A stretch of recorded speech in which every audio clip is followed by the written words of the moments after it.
South India shopping mall the wedding మంత్ర సరికొత్త wedding collection south India shopping mall.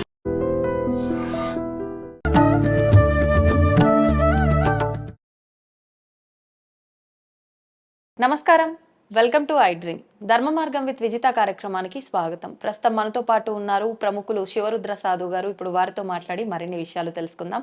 ప్రత్యేకించి మనకు ఆషాఢ మాసం అనగానే గుర్తొచ్చేది ఏంటండి? చాలా వరకు ఆషాఢ మాసం అంటే కొత్తగా పెళ్ళైన అమ్మాయిలు వాళ్ళ పుట్టింటికి వెళ్తుంటారు. ఇంకొక విషయం, ప్రత్యేకించి మన తెలంగాణ ప్రాంతాల్లో ఆషాఢం అనగానే మామూలుగా ఉండదు సందడి, బోనాల సందడి అనేది స్టార్ట్ అవుతుంది.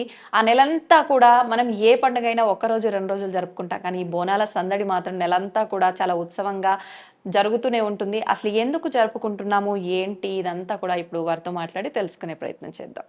నమస్కారం అండి. నమస్కారం అమ్మా. గురుగారు, ఇప్పుడు బోనాల ఉత్సవాలు ఇవన్నీ అయిపోయిన తర్వాత రంగం అని చెప్పి పచ్చికుండ పైన ఎక్కి వాళ్ళు మొత్తం భవిష్యవాణి చెప్తారు అని చెప్పి అంటూ ఉంటారు కదా, అసలు ఏంటి ఆంతర్యం ఏంటో తెలియచేయండి.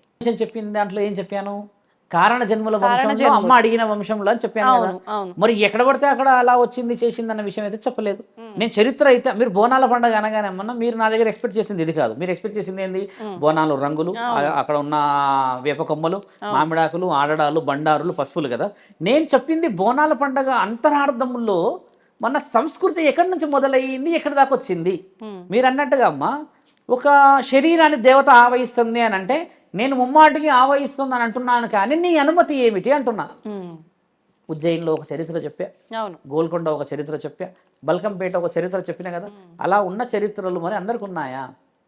అందరికి లేవుగా తల్లి. మరి ఆ కారణ జన్ములకి నేను అవమానం ఇక్కడ చేయలేను, కానీ నిజముగా దేవతలని అవమానం చేస్తున్న వాళ్ళని మాత్రం నేను ఎట్టి పరిస్థితుల్లో వదిలిపెట్టేది లేదు. ఎందుకంటే దేవుళ్ళు వచ్చింది మన కోసం, వాళ్ళని భ్రష్టు పట్టించే బతుకులు ఎక్కడి అమ్మా? ఇష్టం ఉన్నట్టు ఆడేస్తున్నారు, ఇష్టం ఉన్నట్టు పాడేస్తున్నారు. ఎవరు అన్నట్టు దేవత అంటున్నారు. అందుకనే సలాకులు మంచిగా వేడిగా సిద్ధం చేయాలి. ఒక ఆయన అంటున్నాడు నిన్న వచ్చి, వామ్మో స్వామి మీ వీడియో రోజు పెద్ద మానిటర్లో వింటుందా, ఇప్పుడు బోనాల పండుగ ఏమవుతుందో అంటే మంచిగా అవుతుంది స్వామి. నిజమే అది. ఒకప్పుడు అమ్మ అట్లా అమ్మవారు వచ్చినప్పుడు చేసినప్పుడు కొంతమంది ఆకతాయిలు నమ్మనప్పుడు ఓహో నువ్వు అదా నువ్వు ఇదా అని అది చేసేవాళ్ళంట. ఇది ఉన్నది మన లేదని చెప్పండి, ఉన్నదని నేను అదే గ్రామాల్లోకి వెళ్ళి రుజువు చేస్తాను. నా భక్తులు అయితే వందల సంఖ్యలో ఉన్నారమ్మ, గ్రామ దేవతల్లో ఉన్నారు. నేను వందల పూజలకు వెళ్తా కదా, ఇంటికి నేను విగ్రహ ప్రతిష్టాపన కార్యక్రమాలతోని చాలా వివరంగా చెప్పి ఉప్పాలమ్మ, పోలేరమ్మ, నల్లపోచమ్మ అన్ని గుడిలోకి వెళ్తాను కదా, వాళ్ళందరితో నేను చెప్పిస్తా. ఎందుకంటే నిజం ఉంటే అమ్మ కూడా ఒప్పుకునేదంట. అది కాల్చినప్పుడు అమ్మ ఏమనకపోయేదంట. రెండోసారి కాలిస్తే మాత్రం అదే కాలుతో దనేదంట. ధర్మాన్ని ధర్మంలాగా పాటించురా, శరీరంలో ఆవహించినంత మాత్రాన శరీరాన్ని కాలుస్తే నేను వెళ్ళిన తర్వాత ఏమవుతుంది అని అడిగేదంట. కాలుస్తావు, ఒకసారి అమ్మ భరిస్తుంది, రెండోసారి కూడా అమ్మ భరిస్తుంది, కానీ అమ్మ శరీరాన్ని వదిలిపెట్టిన తర్వాత మరి ఆ కాళ్ళ పరిస్థితి ఏంది? ఆ బిడ్డ బాధపడాలి కదా. నిప్పుల మీద నడుస్తారమ్మ అందరూ, మరి నెక్స్ట్ డే వాళ్ళు బాధపడతారు. కానీ ఆ నిప్పుల మీద నడిచేటప్పుడు బాధ ఎందుకు కాదంటే అదొక శక్తి, అదొక భక్తి, అదొక తత్వం. తర్వాత రోజు మన వాళ్ళు కాళ్ళకు ఐస్ పెట్టుకుంటారు, అది వేరే విషయం. అంతే, అది నిజం. అసలైన నిజం అమ్మ. ఆమె అనుకుంటుంది నిన్ను పరీక్షలు పెట్టాలని. కాబట్టి అంతరార్థం చాలా గొప్పది. అవమానపరంగా నేను ఎక్కడ ఎవరితో చెప్పను. నిజాల విషయం వినడం, చరిత్ర మన బోనాల గొప్పతనమే ఇంత ఉంటే అమ్మా, మన అఖండ భారతదేశం ఎంత గొప్పదమ్మా. ఋషి సనాతన ధర్మం ఇది. కాబట్టి బోనాల పండుగ శుభాకాంక్షలు చెప్తూ ప్రేక్షకులందరూ ఈ పండుగలన్నింటినీ చాలా అంటే బీభత్సంగా పాటించాలమ్మా. బీభత్సం అంటే ఈరోజు ఎల్లమ్మ తల్లిని పోయి వివరంగా చూడాలి. అమ్మో బాయిలో వెలిసిందంట, జమదాగ్ని భార్యనంట అని చెప్పి చూసే ఆ చూపు మన సంప్రదాయం. అంటే ఏ పండుగ జరుపుకున్నా మన ఆచార వ్యవహారాలని భ్రష్టు పట్టించే విధంగా ఉండకుండా నా ఉద్దేశం అది. ఇప్పుడు ఎల్లమ్మ తల్లి యొక్క ఆ గజ్జి తామర వస్తే అమ్మ ఆ బాయిలో నుంచి నీళ్లు తీసుకుపోయి చల్లుతారు. మరి ఆ నీళ్ళకి ఎంత శక్తి ఉంటే నా తల్లి ఎల్లమ్మకి ఎంత శక్తి ఉంది? ఆమెని కన్నా పార్వతీమాత పరమేశ్వరులకు ఎంత శక్తి ఉంది, జగత్తుకు ఎంత శక్తి ఉంది. ఆ శక్తిని మనం అంత చిన్న చూపు చేయడం నిజంగా నచ్చదు సాధువులం. కాబట్టి ధర్మము రక్షత అనే ఒక మాట ఎలా అంటే అంటమ్మా, ధర్మో రక్షతి రక్షత, ధర్మహింస సదైవచ, ధర్మం సంస్థాపనం సంభవామి యుగే యుగే. ఇది ఎందుకంటమ్మా, నువ్వు ధర్మాన్ని కాపాడకపోతే నిన్ను ఎవరు కాపాడతారమ్మా? మహమ్మారి వచ్చి ప్రాణాలు వేసుకపోతుంది. ఒకడేమో అరటిపండు చనిపోయాడంట. మొన్న బలి నవ్వుకున్నా నేను గంటసేపు.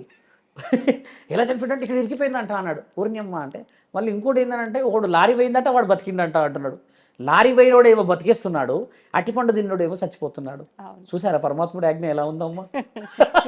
కాబట్టి ఏంటంటే నీ శరీరమే నీది కాదు, అబ్రబ్రహ్మ లోకాలను చీల్చుకొని పరమాత్ముడు రాసిన రాత నీదే కాదు, అంశంలో పుట్టిన వంశం నీవెంత అంటే చిన్న అణువంత. ఈ అణువు ఎందుకు తెలుసా అమ్మ? చిత్రపటం కీర్తిశేషులు అని రాసి ఒక దండేసి ఆ రోజు వస్తే చాలమ్మా. అంతేగాని తీసిపడే అక్కడ అన్నారు అనుకోండి ఆ ఫోటో, ఈ శరీరానికి విలువ వచ్చిందా? మనిషి శరీరం జ్ఞాపకం తల్లి. ఆ జ్ఞాపకం బలంగా ఉంటేనే ఇప్పటికీ ఏడుస్తాం మనం. మా అమ్మ గుర్తుకొచ్చింది, మా నాన్న గుర్తుకొచ్చింది అని ఏడుస్తారు కొంతమంది. ఆ నాన్న ఉన్నాడు, మన అమ్మ ఇప్పుడు మా అమ్మ ఏడుస్తుంది ఒకరోజు, మా నాన్న అని ఏడుస్తుంది. మా అమ్మ వయసు ఇప్పుడు 55 ఏళ్ళు, ఆయన వాళ్ళ నాన్న చనిపోయి కూడా 20 ఏళ్ళు అయింది.